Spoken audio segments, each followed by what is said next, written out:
What's up, guys? Welcome back. So pretty much on this vlog, apologize ahead of time for the noise. I'm actually warming up the right-hand drive Integra because I'm gonna be heading over to the painter's house. Hopefully this car is making its way already and we're just making more strides as we go. The reason why I say that is because over the weekend I ended up getting a couple of messages from the painter, and the painter actually got the engine bay, the trunk, the door jambs, and the whole rest of the car pretty much painted except for the outside skins of the doors, because he already did the inside part of the doors, along with the bottom of the hood, the bottom of the truck, and some other little stuff that he did. So I'm just hoping that we're moving in the right direction. So I'm gonna go ahead and head over there now, give you guys an update, because a lot of you guys have asked what is going on with the paint. And as you guys already seen the videos of them pretty much painting the bottom of the jambs. So I just want to give you guys a better update, show you guys the car actually being painted already, and hopefully you guys are as stoked as I am, because I love the color, but I'm not necessarily digging the color 100% yet, because right now you see it in the shade, you see it in different tones of the light, and I wanted to be able to see it in person. When I seen it in person, don't get me wrong, on the bottom of the door jambs and basically the bottom of the hood, I loved it. Don't get me wrong, I loved it. But the outside is, once you see everything, is where you actually start to fall in love with the car. Sorry to sound like couple, different, but yeah, I guess you could say, let's just head over there, check out the car, give you guys a better update, give you guys a full visual of the car being painted.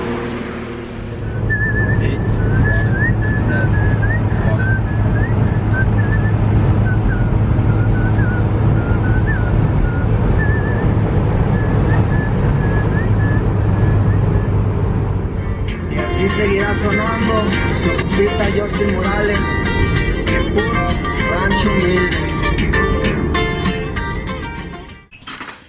What's up, guys?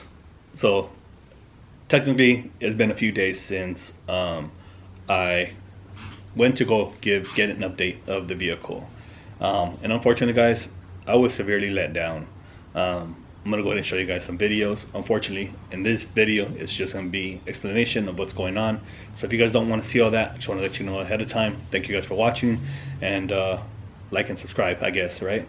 But unfortunately, I have to give some bad news in regards to the car at paint and those issues that have arisen, and it's not the first time. So let me go ahead and just get to it, show you guys some videos that were addressed to the painter. And honestly, guys, let me know what you guys think in the comments. Am I right or am I wrong for the decision that I'm going to make towards the middle of the video or the ending of the video? But let me go ahead and show you guys some of the videos addressed to him with the issues that I found. Here's a video of the rear bumper and the side skirts. A lot of debris in the paint, and I'm trying to wipe this off and it won't come off. So if we can just put a little bit more attention to detail and get things looking symmetrically, with enough clear coat and everything else, because here you can see it has a bunch of orange peel, in all honesty, compared to the rest of the bumper. But let me know, bro.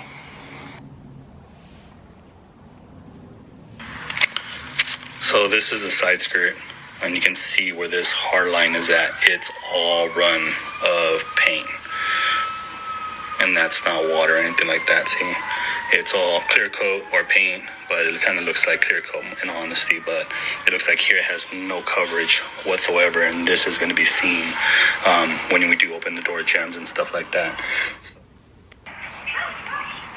You can see all this right here. Doesn't have no paint.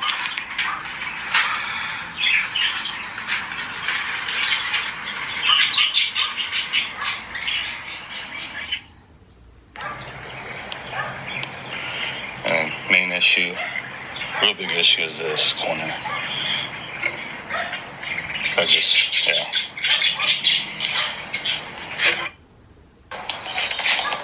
And then I was explaining to your wife, you can still see all the primer under here.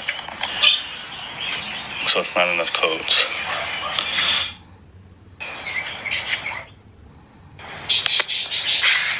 Alright, so the rest of it here, bro, looks good. And then here you can see where it changes to a lot of orange peel. And just not enough coverage. And here it looks like something happened here. You can see it. There's not a lot. It looks like something touched it. Or I'm not sure. I just don't know what's going on. I just need that fixed. Here on the quarter panel, you can still see there is a ton of orange peel, you know. And back here, you can see this big old drip right here. You can see it. So it's again there.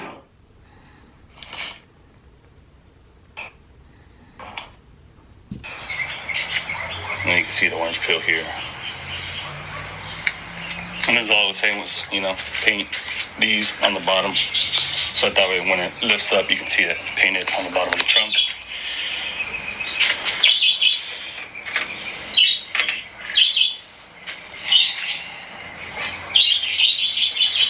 I thought this was gonna get removed, but okay.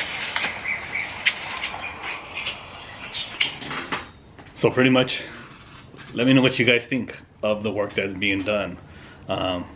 Quite frankly, honestly, I'm not happy. It looks like shit, and this is not what I was wanting or expecting from a professional painter that works at a Caliber Collision. Yeah. So as you guys seen, I pretty much addressed everything to the painter. I got a bunch of excuses saying that it's overspray, that he will touch up those parts. Where it's overspray, he'll sand it down and buff it out, but that's all he's gonna do because he's not color sanding and buffing it, which I already knew from the beginning. But I also told him I didn't want orange peel and that we had to prevent that as much as possible, because finding somebody to do a correction of color sanding and buffing, especially when they didn't paint it and anything else, it's a pain in the ass. They don't want to take that risk because they don't know how thick the paint is or the clear coat is laid, or how many layers, and so on and so forth, because they can easily burn in to the paint, which technically really does suck. So that is another issue that I'm facing, that I already knew I was going to face from the beginning. I was promised that with his painting and his laying down his clear, that I wouldn't really need a color sand and buff until maybe later on if I really wanted a picture perfect, shiny car. But as you guys can see, pretty much the shoddy work that is going on. And this isn't the first incident. As you guys seen in the beginning videos where you can still see my hand wrapped up, that's originally when I had burnt my hand. I got a message saying, hey, all the moving kit, the SR bumpers, and basically the wing was ready to be picked up. And come to find out after close review, even over there after some of the reviewing it, I thought I had brought home the stuff that was done, and then I found out the rear bumper had the issues underneath, and the side skirts had the issues. And basically the paint issue, the excuse that I got for the bottom of the paint of the bumper was that he thought the Mugen kit was going to be ran 24/7, and it was never going to be removed. And I explained to him, and as I would explain even in the beginning of this whole build series, that I wanted two looks. I wanted my SR street look, and I also wanted my Mugen kit look for the shows and stuff like that. Because who's going to want to destroy a $4,000 Mugen kit in reality, driving it around and run over a tire, hit a rock, hit a pallet, or whatever it is, right? So I explained that to him too, and I told him that from the beginning. Everything has to be painted correctly because the kit is not going to be ran 24/7. And then it came down to the whole car. Everybody knows that does pretty much a full color change. You don't respray the whole car without the doors and without the fenders on it, without the hood, and so on and so forth. You always start with the door jambs, the inside doors, channels of the doors, the inside engine bay, the trunk area, and then you let that cure. Once you have base and clear on it, you let that cure, and then you go ahead and tape off again, you put foam or whatever it is. You move on to the next series. Why? Because you want an even coat of same shade of paint as you flow and you paint the whole car, roof, doors, fenders, hood, trunk. You want it all to match. And now what I'm really afraid of is that we're gonna have a different tone of shadow of doors. You'll be able to tell it, see it, because it's not sprayed evenly as it was put onto the car, and it won't match the quarter panel, it won't match the fender. Even though he says, oh, it's only 3 coats of paint that you put on it. Okay, well, you're no longer doing it at an even pace. You're doing everything different now. So that was something that was done wrong, that in my opinion. Also, the engine bay was supposed to have seam sealer on it. He was supposed to add that in it. I told him that I would pay for it, and he said let's just go ahead and do the tape one.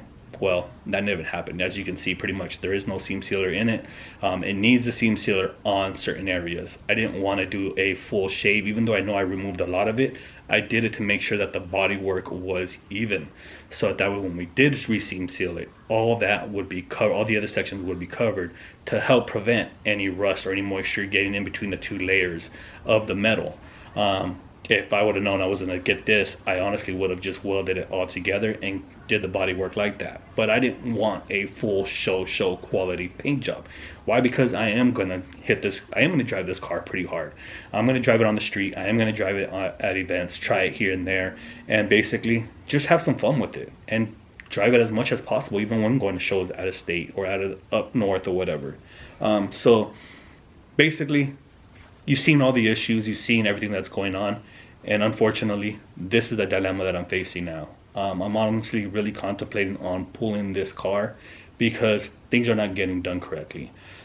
As I've stated, you know, every single time you do a new process, whether it's just the primer, base coat, and then clear, on every single stage you make sure everything is spot on before you move to the next layer. And you can tell that this wasn't done to it. I think he took more pride in his side jobs that he was doing, because my car has been there for almost 2 months. This weekend will be 2 months, and I can't accept that. I was originally quoted 4 weeks. I get it, weather doesn't cooperate sometimes and it prolonged things. It prolonged it about a week, but my car was never supposed to be there for 2 months, and which is putting back the pressure now of all the content, putting this car back together, because in reality I really have nothing else to do to this car. I can't fabricate the rest of my exhaust, I can't fabricate all the other stuff. The only thing I can really do now is finish up the timing and put my trans and my clutch setup back together, and that is it. Because I can't put the turbo kit on, I can't put any of that stuff on and then just go ahead and drop it in the car, because then I run the risk of pretty much scratching everything. And also, as I've stated before, I need that car back so that I can get the brake lines done correctly. I can do the fuel lines all the way to the back, do what I need to do, and start the all-wheel drive process. Because as you guys seen, pretty much Son from S1 Built and his wife Superwoman, they blessed me with some axles for this, and it actually gave me a step closer to being able to complete the full all-wheel drive setup. And all I need is a drive shaft and the carrier bearings. That is all I need, and then go ahead and do the fuel cell and all that stuff. So hopefully you guys understand where I'm coming from, and you guys just bear with me with all this and figuring out the next step, because whether the car comes back here or I have to figure out another solution, I think the car is going to be leaving there. Unfortunately, I was supposed to try to pick it up this weekend. It is Labor Day weekend, but he's not going to be available. He's going on a trip. He's going on a family vacation. And so, again, I'm going to go ahead and say this. I am not trying to bash this gentleman at all. The work that he did do as far as body work was amazing, but his painting absolutely just sucks. I thought it was going to get better quality. He does work at a paint shop as a 9 to 5 or whatever it is, and basically I'm not getting that. I thought his skills were up to par, and I think it was just all BS, and I was just let on, quite frankly. So pretty much, guys, I think this is going to be the end of the video. Please like, subscribe. Let me know what you guys think in the comments section of what you guys think is going on, or what you think I should do. Do you guys think I should just let him finish it, go for a 3-peat, or do you think just 2 times was enough and I should just look for a new painter? I have been talking to some other people. I did talk to another gentleman, another homie of mine, Robert.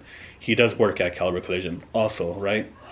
His manager, paint manager, said that they'll help me take care of the issues and fix it, and he gave me his honest opinion, saying that if he's not doing the work that needs to be done correctly, he's not going to be able to fix these issues, because he's not doing it the first time or the second time.